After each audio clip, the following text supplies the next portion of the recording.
महाराष्ट्राच्या विधानसभा निवडणुकीचा निकाल 23 नोव्हेंबरला जाहीर झाला.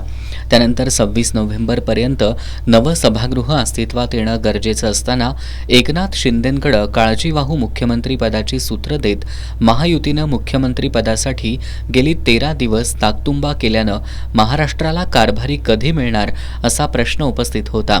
अखेर बुधवारी महायुतीकडून सत्ता स्थापनेचा दावा करण्यात आला.